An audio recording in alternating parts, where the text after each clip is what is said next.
Assalamualaikum warahmatullahi wabarakatuh. Alhamdulillahi rabbil alamin. Wassalatu wassalamu ala asrafil anbiya'i wal mursalin wa ala alihi wa ashabihi ajmain. Rabbi israh li sadri wa yassir li amri wa hlul 'uqdatam min lisani yafqahu qawli summa yafqahu kalami. Yang terhormat Dewan Juri yang arif dan bijaksana, dan yang saya hormati teman-teman dai dimanapun kalian berada, semoga Allah melindungi kita, amin amin ya rabbal alamin. Yang pertama-tama dan yang paling utama, marilah kita panjatkan rasa syukur kita atas kehadiran Allah Subhanahu wa Ta'ala, yang mana Allah telah memberi kita beribu-ribu nikmat, terlebih-lebih nikmat iman dan Islam. Dan Allah telah menciptakan 7 lapis langit tanpa tiang dan 7 lapis bumi tanpa gantungan. Dan Allah menciptakan langit yang makmur dan bumi yang subur. Akan tetapi masih banyak hamba Allah yang kufur dan tak mau bersyukur. Padahal Allah sudah mengatakan di dalam Al-Quran surah Ibrahim ayat ke-7, wa ijta'ajana rabbukum la in syakartum la ajidannakum wa la in kafartum inna ajabi lasadid. Dan ingatlah ketika Tuhanmu memaklumkan, barang siapa yang mensyukuri nikmatku, maka akan kutambah nikmat itu kepadamu.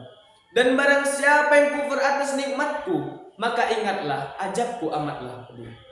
Yang kedua, sholawat beriringkan salam yang kita hadiahkan kepada junjungan alam. Siapa lagi kalau bukan baginda Muhammad sallallahu alaihi wasallam, yang mana beliau telah membawa kita dari zamannya kebodohan hingga zamannya ilmu pengetahuan, dari zamannya jahiliyah hingga zamannya Islamiyah, dari zamannya tombak hingga zamannya tembak, dari zamannya onta hingga zamannya ninja H2. Baiklah, adapun tujuan berdirinya saya di sini melainkan tidak adanya kursi dan tidak ingin menjadi patung Liberty, apalagi menyampaikan stand up comedy, melainkan menyampaikan sebuah pidato yang berjudul Santri Mandiri.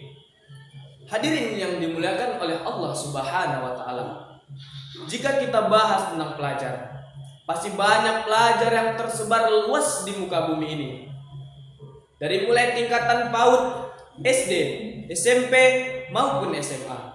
Tetapi itu adalah hal yang biasa, karena mereka pergi pagi pulang siang, bisa jadi sore hari.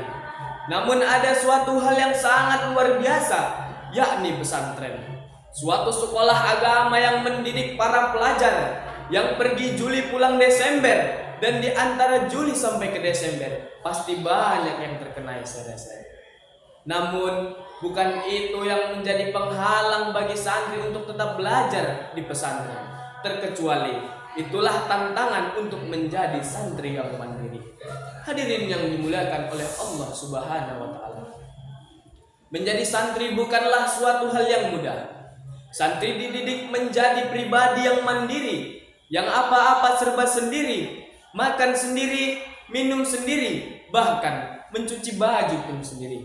Berbeda dengan anak-anak di luaran sana yang sedikit-sedikit serba orang tua, yang sedikit-sedikit serba mak. Ya lah, kita yang jauh dari orang tua, kita tetap santai bro. Itulah seorang santri yang awalnya dipaksa, terpaksa, lalu terbiasa, dan terciptalah karakter yang mandiri. Selain daripada itu, seorang santri memiliki prinsip siap dipimpin dan siap untuk memimpin. Dimulai kami dipimpin, dari mulai kami bangun tidur hingga kami tertidur lagi, itu adalah sebuah pendidikan yang besar bagi kami. Namun terkadang itulah yang membuat kami letih, itu yang membuat kami capek, itu yang membuat kami mengantuk ketika kami berada di dalam majelis ilmu. Tetapi bukan itu yang membuat para santri pantang mundur, melainkan hadis Nabi lah yang menjadi pegangan bagi semua santri. Apa kata Nabi? Man kharaja fi talabil ilmi fahuwa fi sabilillah hatta yarji'a. Barang siapa yang keluar untuk menuntut ilmu, maka ia di jalan Allah sampai ia pulang. Karena hadis Nabi lah seorang santri memiliki semangat yang berkobar sehingga menimbulkan rasa ingin terus-menerus belajar di dalam pesantren. Menjadi santri bukanlah seorang yang mudah, dan santri bukanlah seseorang yang biasa. Mereka dilatih untuk mengerjakan segala sesuatu dengan sendiri, apa-apa sendiri. Namun menjadi santri itu menyenangkan. Karena apa? Karena santrilah yang dapat tukar cerita, canda tawa, susah senang dilalui bersama.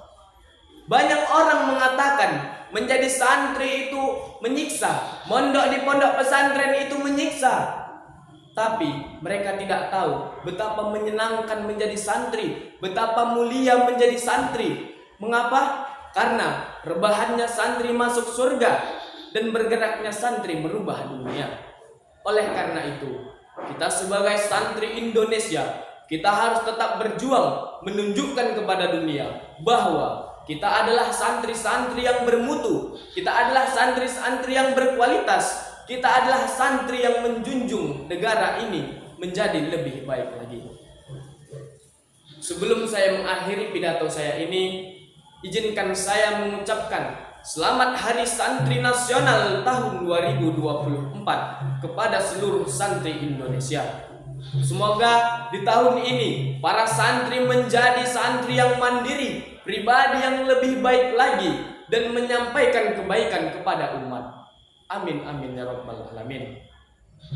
Untuk mengakhiri pidato ini, izinkanlah saya mengakhiri pidato ini seperti kisah cinta yang pernah ada, namun tak pernah sampai tujuan. Meskipun segala upaya telah saya lakukan, dan pada akhirnya tinggallah semua kenangan. Terima kasih atas semua perhatiannya, walaupun Anda memilih perhatian dari orang lain. Assalamualaikum warahmatullahi wabarakatuh.